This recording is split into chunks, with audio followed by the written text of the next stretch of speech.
स्वामी जी, स्वास्थ्य की ज्वलन समस्या के समाधान के लिए आपने अपने आर्ट ऑफ विजन से हमें बहुत अच्छा उपदेश दिया और सरल समाधान बताया, उसके लिए बहुत बहुत धन्यवाद।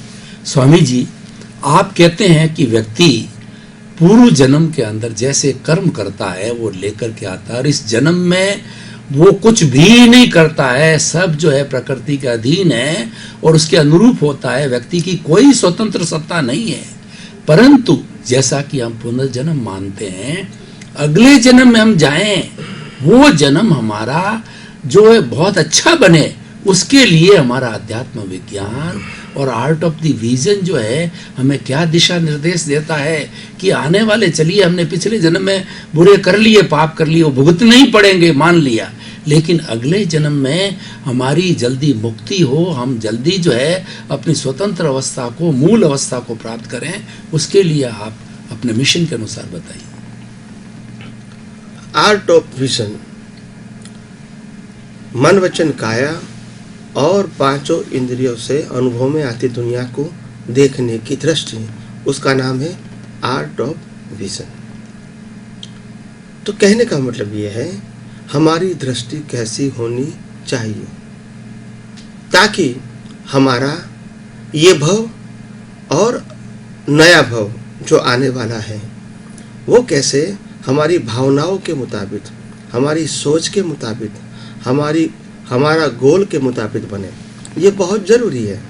तो इसीलिए हमारे मन वचन काया जो है वो तो वही काम करेगा जो कर्म फल स्वरूप हम लेके आए, उसमें ज़्यादा परिवर्तन हम नहीं कर सकते हैं, मगर हाँ हमारी दृष्टि में परिवर्तन कर सकते हैं, हमारी भावनाओं में परिवर्तन कर सकते हैं, हमारी नई सोच में हम परिवर्तन कर सकते हैं। कैसे कर सकते हैं ये मैं आपको उदाहरण देके समझाने की कोशिश करता हूँ। जैसे हमारे जीवन में अच्छे या बुरे संयोग आएंगे, अच्छे या बुरे व्यक्ति आएंगे, प्रॉफिट एंड लॉस होगा, लाभ और नुकसान होगा, हमारा अहंकार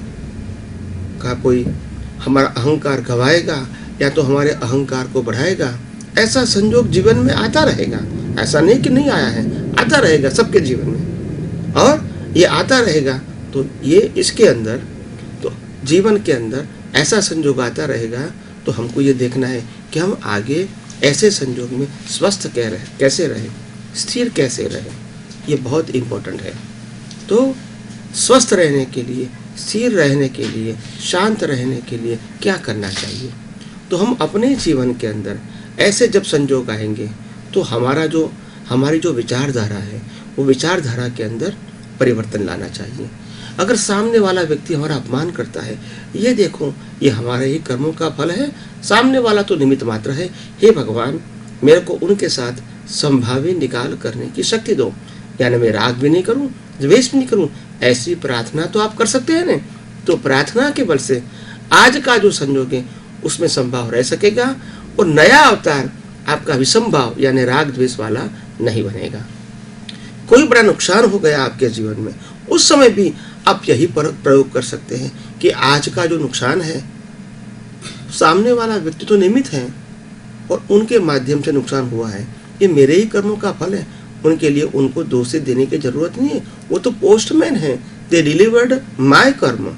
तो ऐसे करके अपनी दृष्टि को बदलो, सोच को बदलो और भाव को बदलो। ऐसे दृष्टि, सोच और भाव बदलोगे तो मैं समझता हूँ आप अवश्य आपके जीवन में ये अवतार में तो आपकी स्थिरता बनी रहेगी, संभाव बना रहेगा और नेक्स्ट बर्थ में भी आपका भाव आपके गोल के मुताबिक मुक्ति के मार्ग में, आध्यात्म के मार्ग में, मोक्ष के मार्ग में आगे बढ़ने के लिए आपका भाव आज की भावनाओं के मुताबिक आपका संयोग मिलेगा। तो इसीलिए हमको आध्यात्म के मार्ग में, मुक्ति के मार्ग में आगे बढ़ने के लिए हमको अपना भाव बदलना चाहिए और भाव बदलने के लिए दृष्टि बदलना चाहिए और दृष्टि बदलने के लिए हमारा ज्ञान बदलना चाहिए। इस प्रकार से ज्ञान बदलने से दृष्टि बदलेगी, दृष्टि बदलने से भाव बदलेगा और भाव से हमारा भाव बदलेगा। इस प्रकार की ये साइकिल है। तो आप भी आपके जीवन में इसी प्रकार की परंपरा को आगे बढ़ा के आपका वर्तमान और भविष्य दोनों आपके गोल के मुताबिक बना सकते हैं। स्वामी जी, आपने जो है सर्वांगीण रूप से जो है हमें बताया इस एपिसोड के अंदर, स्वास्थ्य को अच्छा कैसे रख सकते हैं, समाज की ज्वलंत समस्याओं का समाधान कैसे कर सकते हैं, और व्यक्ति इस जीवन में कैसे खुश रह सकता है, और अगर हम पुनर्जन्म को माने तो हमारा अगला जन्म कैसे अच्छा बन सकता है। ये होलिस्टिक रूप से, सर्वांगीण रूप से, मल्टी डायमेंशनल रूप से आपने उदाहरण देकर के सब समस्याओं के बारे में हमारा समाधान किया। आपका बहुत बहुत धन्यवाद, कृतज्ञता आपके प्रति, साधुवाद। और भाई और बहनों, दर्शक श्रोतागण, आप हमारे साथ जुड़ते रहिए, जुड़े रहिए। आपको अध्यात्म विज्ञान और आर्ट ऑफ विजन इस कार्यक्रम से बहुत बड़ा समाधान मिल सकता है, जो समाधान आपको धन से, राजनीति से और मंदिरों में जाने से नहीं मिलेगा। वो आपको सनातन सुख, सनातन सत्य और इस प्रकृति के कानून, प्रकृति के नियमों से समाधान मिलेगा। यानी आपका दृष्टि परिवर्तन होगा, जैसी दृष्टि वैसी सृष्टि, और आप दिशा बदल दोगे तो आपकी दिशा बदल जाएगी। तो आपके प्रति बहुत बहुत धन्यवाद स्वामी जी, पुनः आपके प्रति कृतज्ञ। सच्चिदानंद। आइए देखिए, सुनिए और समझिए अध्यात्म विज्ञान, नई दृष्टि, नई खोज। आध्यात्म विज्ञानी अहमदाबाद के स्वामी श्री कमलेशानंद जी के साथ। इस कार्यक्रम के प्रायोजक हैं